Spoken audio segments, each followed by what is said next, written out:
Hey guys, real quick before the episode begins, I want to apologize about the following audio quality. It was very poor. We weren't able to get a hold of a good recording area, but please enjoy. All right, welcome back to our podcast. I'm Kieran O'Connor. I'm Opape Patel, and our special guest this week is Stu Chapman. So, Stu, if you do not know, is our chemistry teacher here at the Science and Math Academy, and he's become a bit of a meme among the students. Yes, of course. Sadly, it is his last year. Of course, sadly for us, I'm sure you'll be enjoying your lavish retirement. I will miss the interaction with students like we're doing right now. That part I will miss. But all the grading of papers and making of lesson plans, I shall not miss that one bit. Good to hear. Yeah. Let's just start off. Where and when were you born? I was born in Baltimore, Maryland, October 9th, 1950. And where did you grow up? I grew up in a place called Catonsville, which is a western suburb of Baltimore. How would you describe your childhood?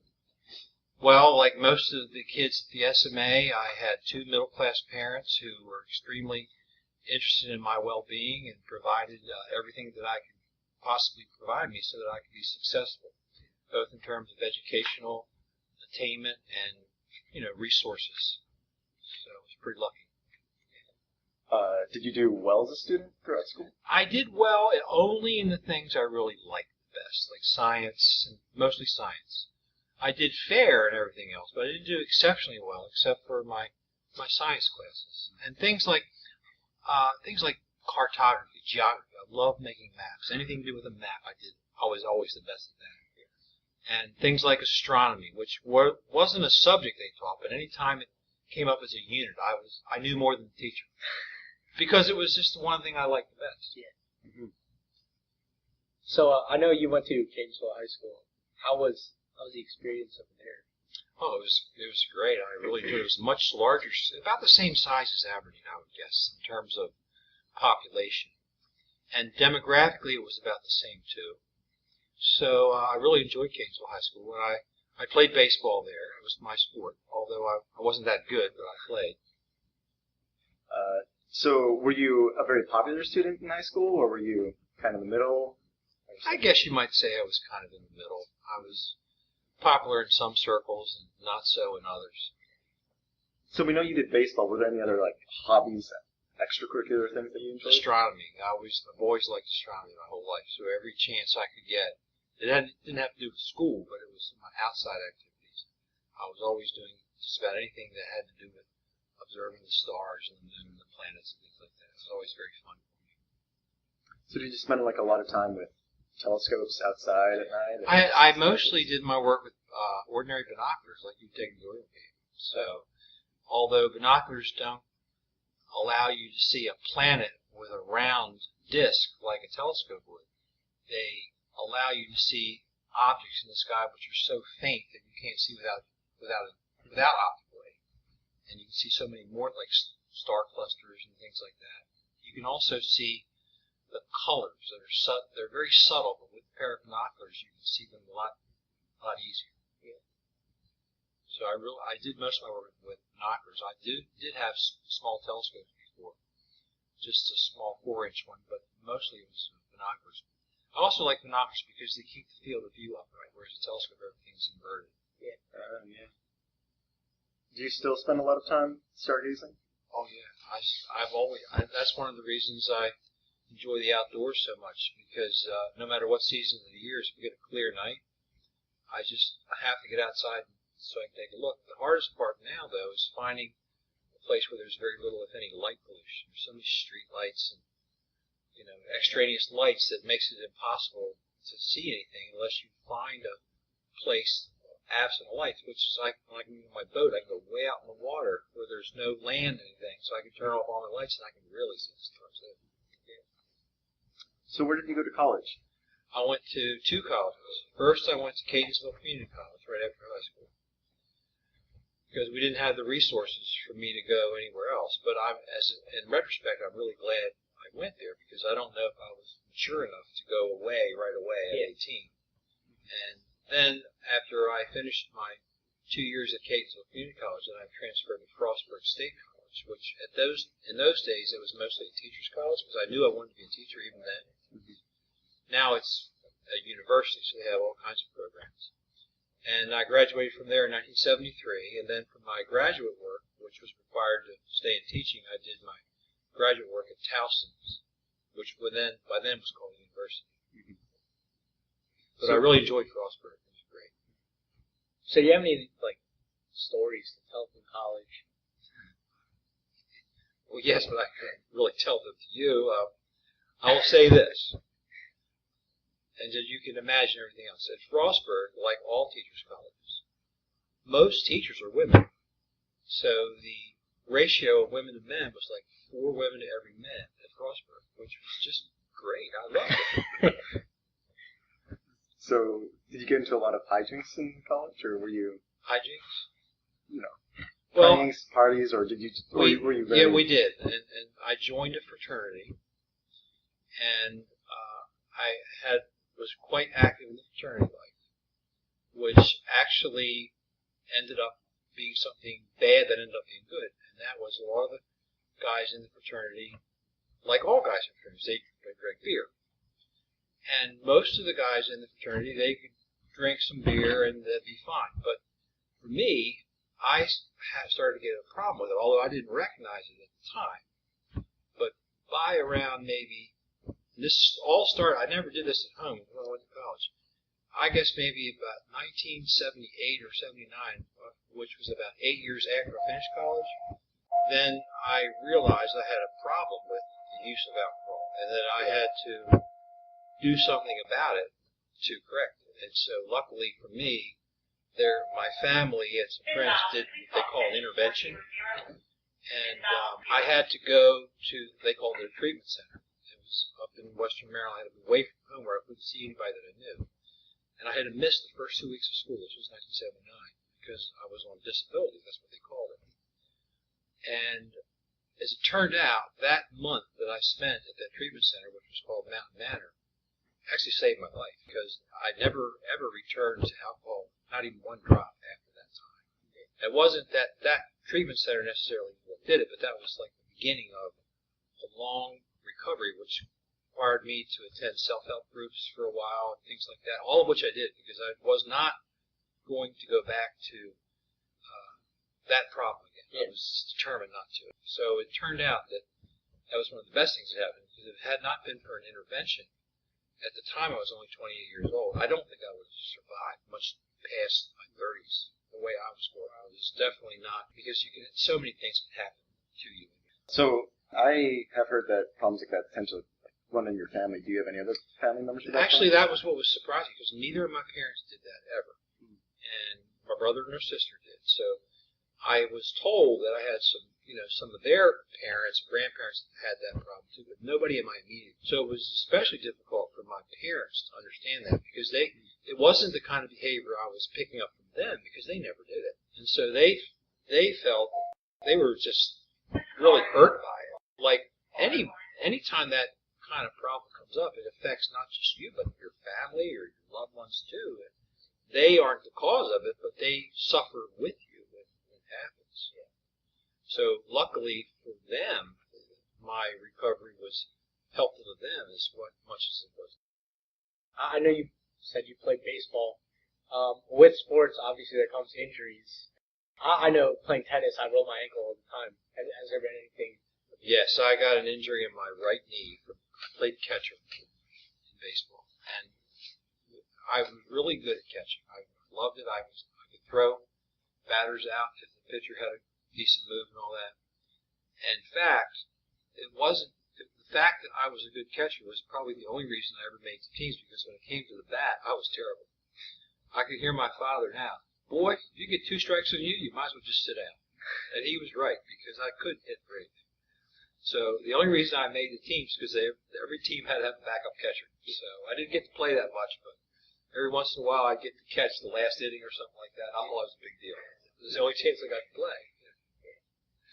And then as a result of that, and when I went to start teaching, because I liked baseball so much, I got a chance to coach baseball. So I was only in like my third year of teaching, and the principal asked me if I would consider coaching the JV baseball team. So I said, yeah, and I loved it. For 10 years, I coached the JV baseball team at Havre de Grace, and that was my favorite part of my day during the springtime. I remember now, even though I was supposed to be teaching biology or chemistry or something, I kept thinking about who was going to bat first, who was going to bat second, what pitcher I was going to. That's all I was thinking about. I couldn't wait for the game. And so after that, a couple of years after I was finished coaching, well, actually, what happened was I transferred from Havre de Grace here to Aberdeen because I got an assignment to be the planetarium director. I got my astronomy hobby coming into play then. And then a position opened up for the varsity coach here at Aberdeen. So in 1986, I was the varsity coach here at Aberdeen. But I only did that 1 year because I found it was taking so much time away from my planetarium assignment. Because see, when you do the planetarium, you have elementary school, middle school, and high school. So your hours are different. I would have, for example, some elementary schools like this school nearby called Bakerfield. They would have to have a class in the planetarium like at 3 o'clock to 3:30 because they didn't end school at 3:30. So I couldn't be coaching baseball and having practice and giving that teaching position all the attention it deserved. So I figured that the teaching position was the most important part. So I gave up coaching, but I didn't give up baseball. I decided to be an umpire because umpires didn't have to get to the games till later. So for a number of years, I did some umpiring, and that's where I think I injured my knee, which still hurts right now. So something went wrong with the cartilage in my knee, so that I think it was from squatting down behind the catcher every game and from being a catcher. I don't know if that's in fact what it was, but it has to be because I don't have it in this knee. And so now I have great pain in my knee if I try to go up and down steps. That's why I always take the elevator. But luckily enough, it must be a weight-bearing injury because I can ride my bicycle without any pain.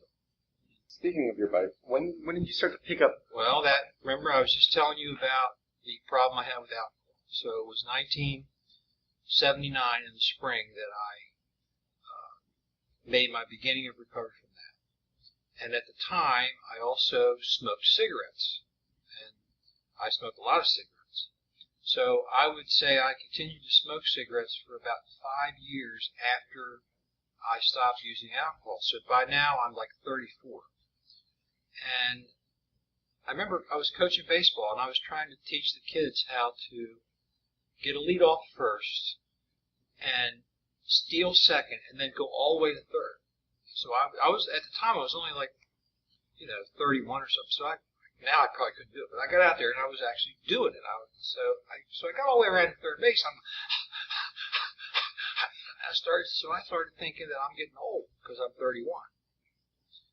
Then I realized, I wonder if it's the cigarettes are doing it.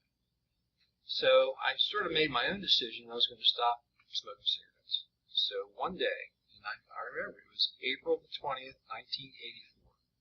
I remember flinging that last one out the window of the car. And all by myself, I never picked another one up. So to this day, I don't smoke anymore. So after that, I started gaining some weight. So this was the summertime. This was like I say, 1984, 85, right around then. So I went in my car up to Delaware, where there's no sale tax, and I purchased a kiddie bike. It was only $100. Just because I had gained some weight when I quit smoking cigarettes. And I wanted to lose the weight, but I wasn't going to start smoking again. Yeah. So I figured, well, maybe if I do some exercise by riding the bike, I'll lose some weight. That was my plan. So I bought this kiddie bike. It was cheap. I started riding, and it worked. I started losing weight, but it was fun. I was having so much fun doing it. And then, since it was a cheap bike, like the spokes were falling out, the seat broke off. So the guy at the bike shop says, "Why don't you buy a good bike?" So I bought one like a little better, and So finally, by the year 2000, which is when I turned 50, then I ordered a custom-made bike, which cost me $5,000 just for the frame. Oh, no. So now I have 3 bikes. Yeah. And, of course, as you guys know, I have chosen bicycle commuting as my method to get back and forth to school. And I have done that since about 1986. So I guess you could say one good habit replaced a couple of bad habits. Yeah. So I still love riding my bicycle. I still do it now. There it is. You got the blue helmet today. I have different, all part of riding a bicycle and all the clothes you get with it. You got to have the right colors, socks, and helmet, and water bottles. That's all part of it. That's part of the fun. So, about what time in your life did you meet your wife? Well, I have had two wives. My first wife I met in the late 70s. We were married from 1978 until about 1990 or something like that. And then we had a separation which was amicable. And then my second wife, I met her as a teacher because, as I mentioned before, I was doing the planetarium. And most of the classes that came to me to have their kids learn astronomy were elementary school classes. And most of the teachers in elementary school were women. And so I met a lot of women doing that and became friends with them, dated several of them. Well, anyway, one of them became Mrs. Chapman eventually. Yeah. So, and there's my wedding picture right there on the wall. Let me show it to you. Because one of the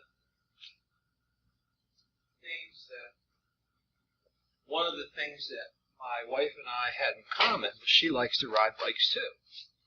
So we actually got married on our bikes. Oh, wow. And that's the actual wedding picture. This was up in Western Maryland on the C&D Canal. And the person who took the picture was the preacher, who happened to be my cousin. He's deceased now, but the three of us went on a bike trip, and we camped out overnight. The next morning we got married. He married us. So that's the picture of that. That was August 5th, 1992. So we're still married today, and we still like to do a lot of the same things. So this year's your 25th anniversary? This would be the 25th anniversary. Yeah. Congratulations. Yeah. Thank you. Did you have any children? Well, she had two children from the previous marriage who are now grown, and they have their own children, so she's a grandmother. But her and I did not decide to start a family at that late. We were both in our 40s by that. And I did not have any children with my first wife either. So I have no children except for you guys. Yeah. Proud to be one. Yeah.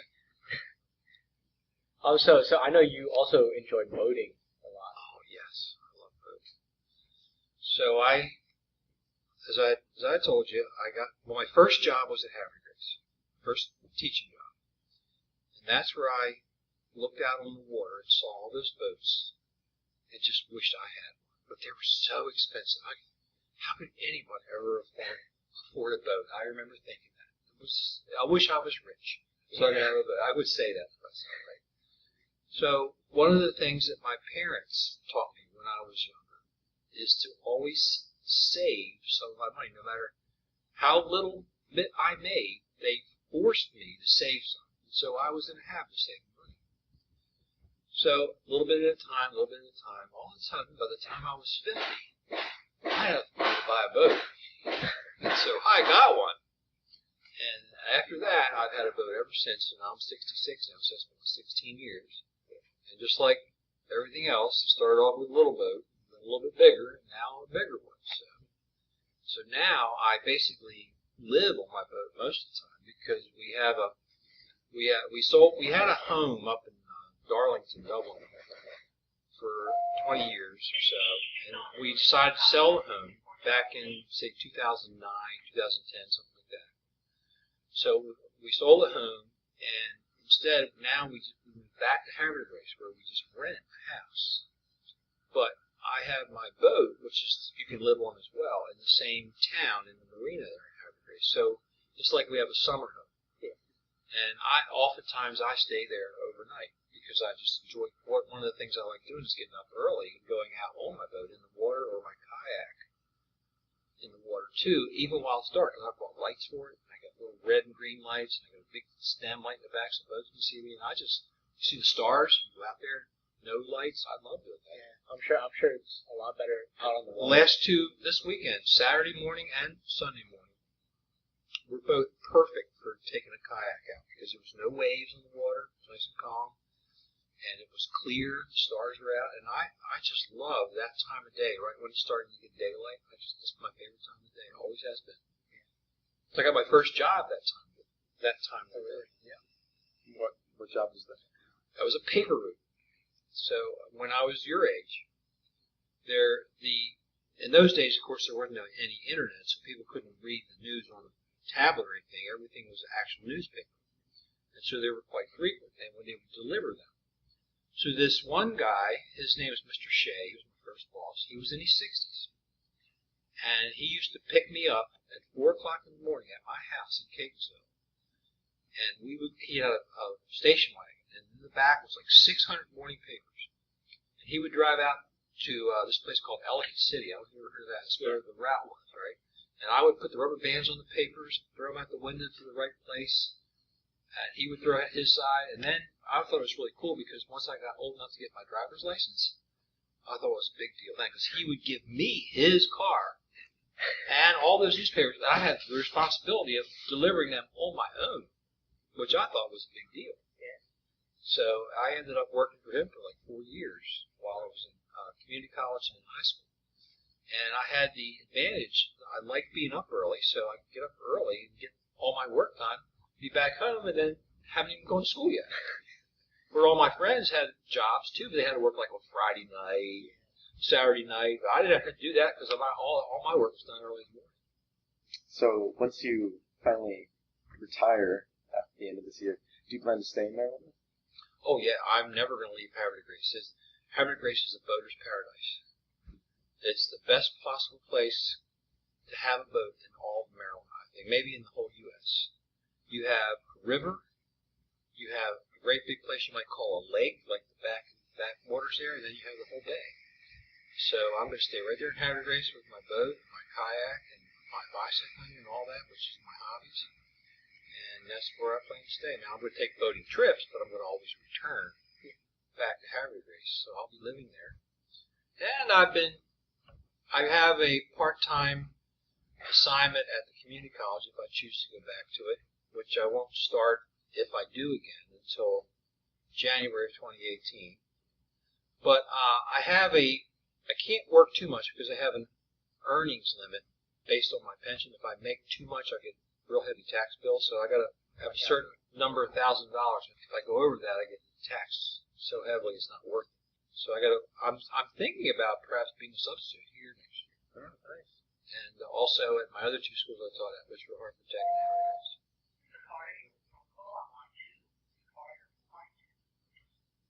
So you said you were planning on going on boating trips. Now, where would you plan on going? I've never yet had my boat in the ocean, so that's the next big goal. So the place I want to go is called Lewis, Delaware, which is just north of Rehoboth Beach.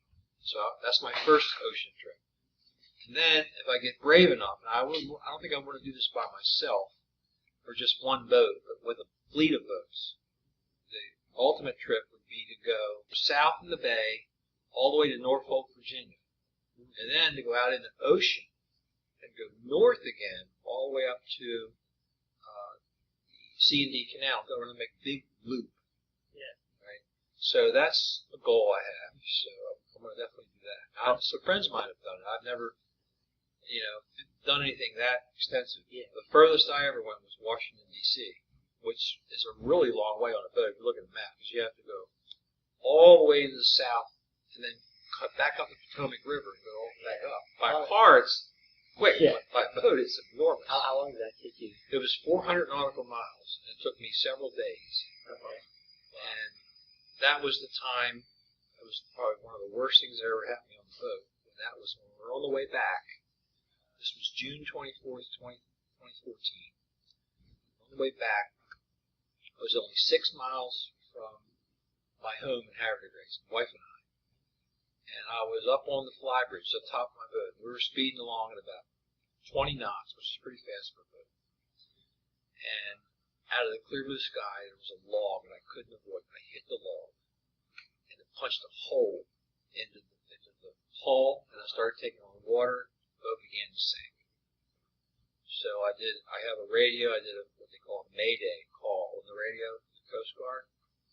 Luckily enough, there was young guys, college-age kids that were just learning to be in the Coast Guard. They happened to be close enough in a place called Still Pond. Usually they're in Annapolis, but this was closer. They happened to get there, and they had a gasoline pump on the boat, their boat. So they got on my boat, and one guy went down in, put the pump in the water. By the time they got there, my boat was sticking up in the air like this because the water had gone in the back and it was starting to sink. And they put that pump in there and started pumping that water out at the same time, towing me back to Havre de Grace. So that summer, 2014, I was boatless from June 24th till September 9th. Oh, wow. I had insurance for that event, and the insurance eventually paid for it. But at the time, I thought, oh, they'll come and fix it right away. I'll be back on the water in a couple of weeks. But no, it was a lot longer than that. They had to inspect it, and they had to fix it, and it took months. But in that month, something pretty strange happened. So I was at the marina, and all my friends were out on their boats, and I felt sorry for me. Everybody's got a boat but me. Yeah, so I saw this old beat-up kayak sitting over there. So well, I'll try that. So I got in the kayak, got the paddles, and rode out there. It's pretty fun. I'll do it. Now, I got to go out on the kayak every day, just like my bike. I love the kayaks. I had got a real good kayak and everything. I went last year when the school was out. I went to Rock Hall, my boat, and purchased a kayak for $2,000. Now I got a top line kayak, and I go out on that all. I mean, like I said, I got to try to get out on every day, just like a bicycle. So even though I had a problem with my main boat, I probably would never have taken the kayaks if it hadn't been for the fact that I was sitting there feeling sorry for myself. So it was like, because everybody had a boat with me. like a blessing in disguise. Yeah, yeah. So you said that you bike, you kayak, and you're on a boat every day in addition to teaching. Yeah. So just run me through like how like a time schedule of your day. All right, that's a perfect example. So my alarm bell on my boat rings at 2:30 a.m. Which is I get up, I go and shave, and I put on my clothing. By around 3:20 or 3:30, I'm ready to leave. So I get on my bicycle. Now, if I came straight to Aberdeen, I could be here by 4. But I instead I want to get some exercise, so I go like a roundabout trip where I go up the hill that's called Paradise Road and then back down. So anyway, it's about a 10-mile ride. Where the only time I come straight here is if I think it's going to rain or something. So I get here around 4:30, and I'm the first teacher here every day. There's one of the custodians is here sometimes, and sometimes Mr. Levin gets here early too, but we're the only ones here. And so I make my lesson, because I have 3 different lesson plans to make on A days, and 2 different ones to make on B days. So I spend a whole hour and a half doing that every morning. So by 6, I have all my clothes in that cabinet. So by 6 o'clock, I go down and take a shower and put my school clothes on. And then I come up and we have school all day. Now when school is over at 2:30, something like that, then I take another 10 or 15-mile ride home. And then when I get home, I have about maybe an hour and a half before dinner. So if it's not too windy, I'll go take a kayak ride or something like that. And then by around 6 or so, my wife and I have dinner every night. Sometimes we eat on the boat. She fixes it, brings it down. Something we can just microwave real quick. And so, other times I go to the house and eat in the house. So that's my day. But then after dinner, about 8 o'clock or 8:30, I'm ready for bed. Most people probably stay up till 10 or 11, not me. 8:30 or 9, I'm out because I get up so early. Yeah. And I've always liked getting up early. I can remember even now my mother, get back in that. My mother used to make me get back in the bed and stay there and be quiet until everybody else was ready to wake up. I used to hate that, but I had no choice. I was just a kid. I know high school life for us, like, there can be drama as well. But, I mean, like, there's always things to look forward to. Like, some days we could be dreading something that's happening in class, but, we have something to look forward to in the near future. Like, right now, we're looking forward to summer break coming in a few weeks. Like, maybe during the fall, we have, I don't know, like dances or some events to look forward to. Sports you're going to play. Yeah, of course. So did you have any things like that you can remember that you like looked forward to? Or Well, I used to always look forward to interacting with as many of the girls as I could. That was always fun for me. Yeah. And I always liked doing that, and I used to like the school dances and all the things that went around with school as well. College was even more fun, like I said, because there were so many girls compared to guys that it was a little easier to meet girls when they outnumber you that much. So that was kind of fun. So yeah, I used to look forward to all that kind of thing. So I do remember that you were telling us a story about one of your prom dresses. Oh, the time when the bird got me? Yeah. That's true. This was my senior prom, and I had, in those days, I don't know what the kids still do or not, but I rented a white tuxedo, and I had a white tuxedo on and all that, and I was a big shock because I had just got my license. I was in 11th grade, like you guys are going to be next year, right? And I got my license, and my father let me use his car to take my girl to prom and all that.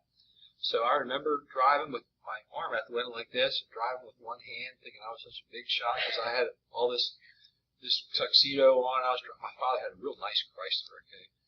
And then a bird let loose up in the sky somewhere. Next thing I know, I had a big blob of green and yellow on this white, and I hadn't even picked the girl up yet. So I went back home, frantic. You know, you go to your mom or something like that. What do I do, Mom? What do I do? So my mother remembered taking a rag and wiping it off, and my father, how can you be so stupid, boy? How could you let that happen? I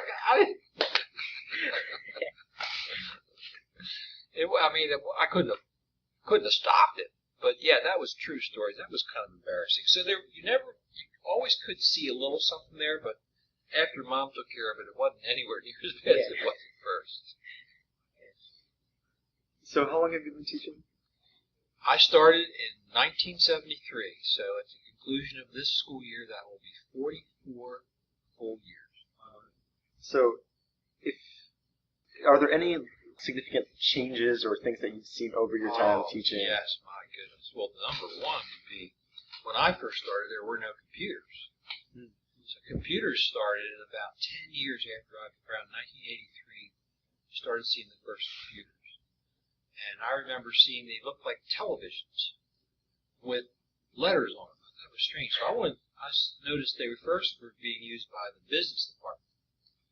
So I wanted to know about those. So they had, in those days, there wasn't that much software. You had to program your own. You had these languages called BASIC. You could make your own programs. So I started to make programs in astronomy, which was my hobby. Little programs like I would write myself to figure out what time the sun would rise from any particular geographic location. Not that you couldn't look that up. You could find that. But the fun of getting a computer to figure that out made it kind of fun. So I did a bunch of that. And then as time went on, of course, computers got better and better. And then you didn't have to write your own software because people were developing software. So that's one thing that's really different. The other thing I would say has happened in maybe the last 10 years, which is I don't like, and that's the cell phones. Because now all the kids have cell phones. Not just kids, but adults too. They are addicted to it. So, I mean, if you get a message from some girl that likes you, you're going to want another message, right? So no matter what the teacher's saying, you're going to want to look. That's all you're going to do. That's all you're going to think about the whole time, right? And so even though the Board of Education has said that cell phones can be useful in class for doing research, and I agree they can be, I say the downside of them, the addiction factor, far outweighs the good side because you can't really keep track of teaching if the kids are all going to be on their phones. And the other problem is sometimes we as teachers have to go and watch another class. It's not ours. And if that teacher that they normally have allows them to use cell phones, and I don't, I got a problem right there. I just have to let them do it. Because I can't go in and say, okay, just because I'm here, you can't do it. That wouldn't work. So I just let them do it.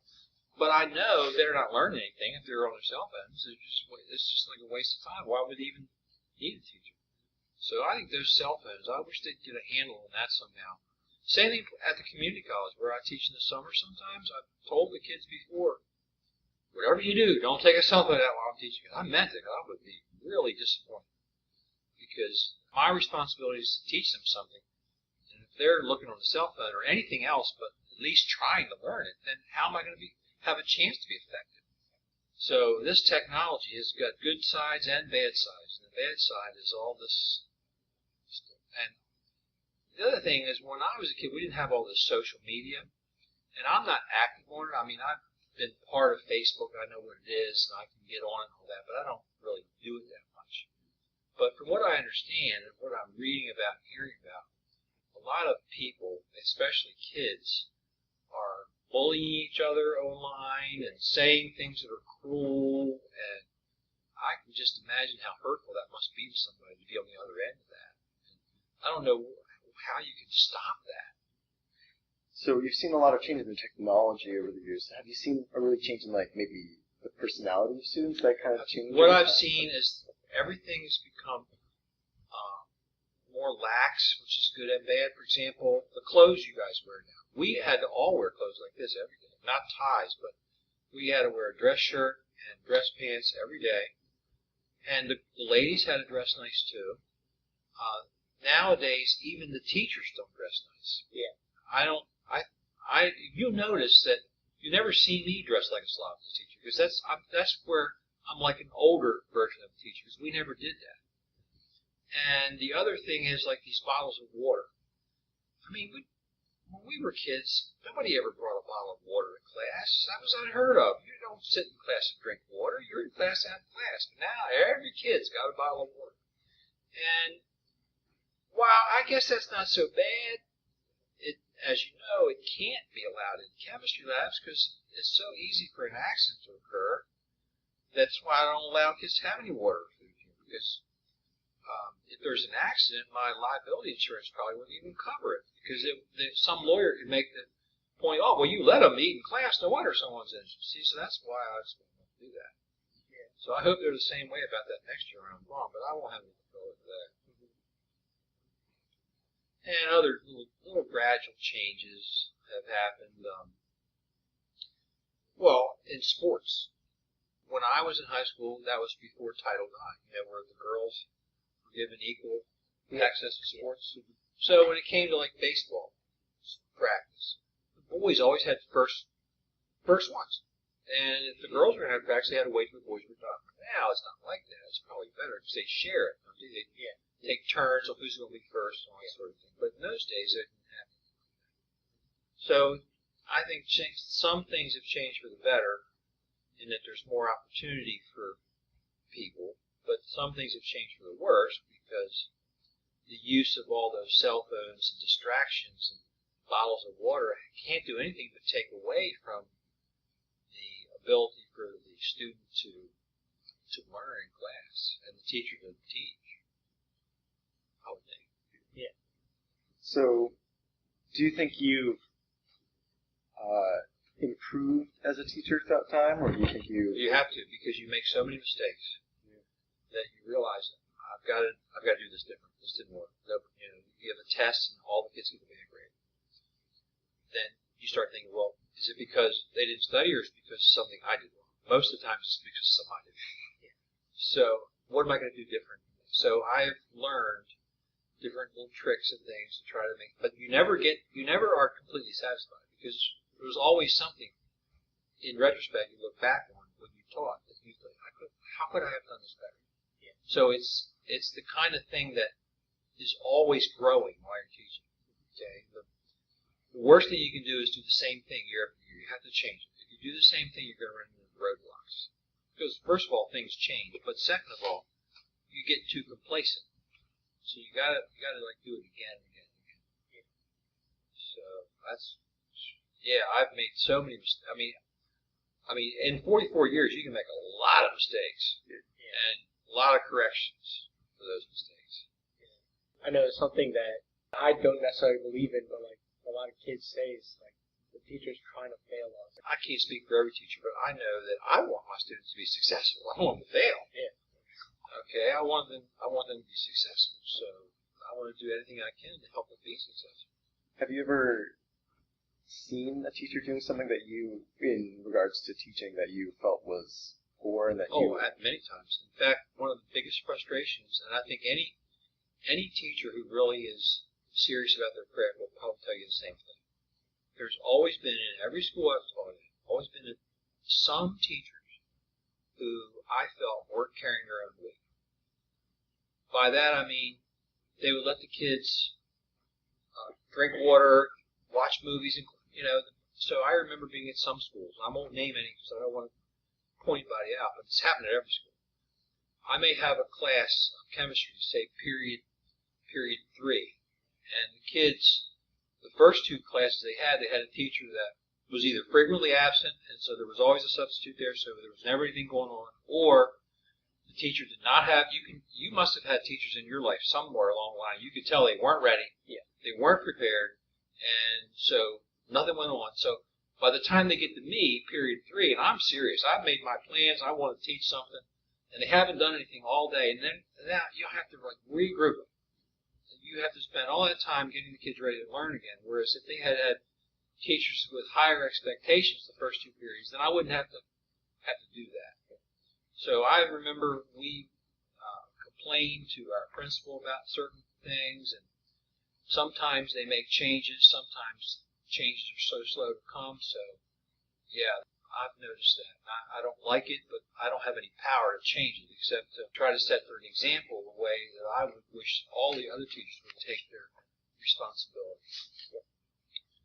Because you'll notice, like for me, I mean, how many times have I been absent in the 2 years you've had? Maybe you can probably count them on your finger. Probably only like 2 times. Now that's not to say some teachers don't need to be absent. They have sick children or sick parents and all that. I don't have either of those. Some of them actually, I think, take off more than they should. And there's also a benefit that accrues to this job when you save up your sick days. So when I retire in 9 more days, I will get paid back for well over, so it's 250 days I'll get paid back because I didn't use it. Oh, wow. So that's going to be a substantial sum of money, which will be a down payment on my next vehicle.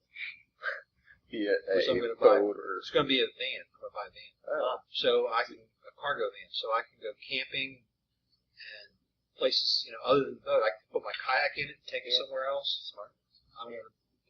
One of the things I really like doing is camping too. So since I've had my boat, I haven't done as much camping. But now I'm going to buy that cargo van. I'm going to be able to get a tent and all that kind of stuff and go up to do some camping too. So in terms of traveling, where have you gone? I'm not big, like my wife and some of my friends, they like going to Europe and Spain and Portugal. I don't really have any desire to do any of that because, first of all, I think that's like several $1,000s for one of those trips. Yeah. I'd rather have that money to spend on my boat here or on a hobby here, like a kayak or a new van or something like that. So that's why, like, my wife and I, she enjoys that, and I don't. So she takes a couple times a year with her girlfriends, and they go to Europe, and they go to trips like to different states for a couple days, which is fine. But I like to stay around here because I'd rather spend my money on local things. Now, as far as travel, if I can get my boat as far as, like I said, to Rehoboth Beach in the ocean, that'll be, like, to me, that'll be a big event. Yeah. That'll be a big deal. Right? Even though it doesn't sound like much, to me, it'll be a big deal. I feel like Marco Polo or something. Looking back on your life, are there any regrets that you have about anything? Let's see. I guess I could regret that I never really had any of my own kids. I would wish I had. It just never happened. But that would probably be the only one. Because as I get older and older, I won't have any. I also regret that I couldn't hit baseball. Like I told you that earlier. I mean, when I was younger, that used to really emotionally bother me. I used to just go home and just feel so bad about myself. I just couldn't hit the ball like I wish I could. It used to really bother me. Now that I'm older, I look back and laugh about it. But it wasn't funny at the time when you had runners on base, you were down by 1 run, you had to strike out and end the game. That was not funny, okay? But that used to happen to me a lot, that kind of thing. So those kind of things I regret. But other than that, I can't really say. I think I've been very lucky.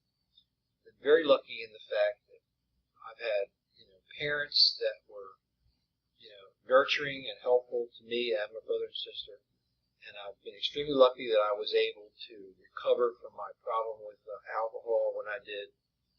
So I have no regrets. So I'm really happy that it all turned out that way. Now, if you were to give some advice to me or Bay or anyone else, a young person, about to go through life, what would you sum up everything that you've learned? First, what I would recommend you do is save money.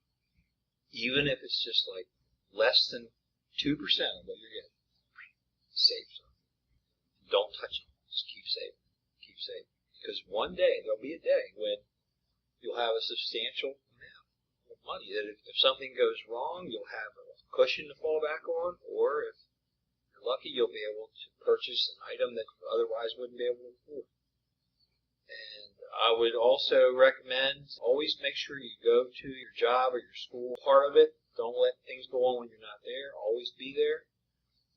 Just do your best and everything. That would be the one thing I would say to do. Well, about time. I don't want you to hit much traffic on the way. We don't want to hold you back from your biking and Biking and kayaking. boating. I think I'll be okay because I don't think it's raining. Yeah, but I know when I go home from here, and if I stay late, like I used to when we have study sessions and all that stuff, when I want to go straight home, which would be right up Route 40 from here. Well, when that proving ground lets out, I can't get across Route 40. So, I mean, I'm standing there waiting, and I'm thinking, I must be nuts trying to cross here. Car, So, but if I get out before 3:30, I can usually beat that. But anyway, it's not raining, so I'm taking my long ride home, so I don't even have to worry about going that way. Thank you for opening up to us. Yeah. Well, thanks for including me. That was kind of fun. Not that anybody's ever going to listen to it. Yeah. Yeah. Well, good luck in your retirement. I wish the best for you.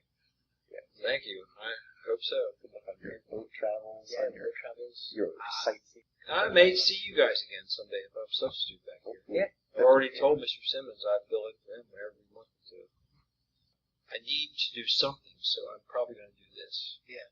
Because the advantage of it is like I can come in early and leave early. I don't have to stay late.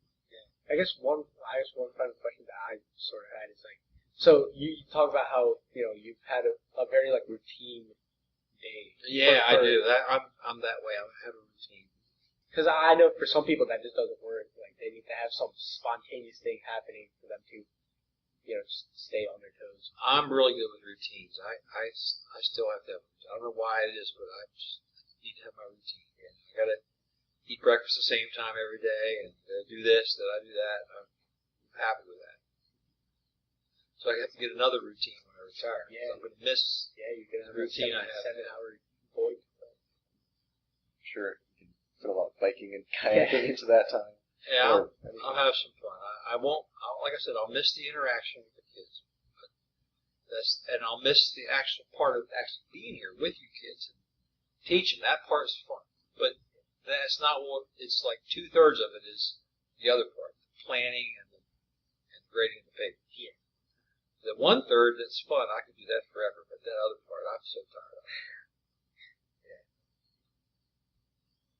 Well, again, thanks for being on. Well, thanks for including me. That was kind of fun. If I'm ever famous for anything, people will probably want to watch it. Yeah, definitely. But that's not likely to be true. So Maybe you'll become famous from this. This will be your big break. that would be amazing. Well, thank you. And that was Stu Chapman on his line.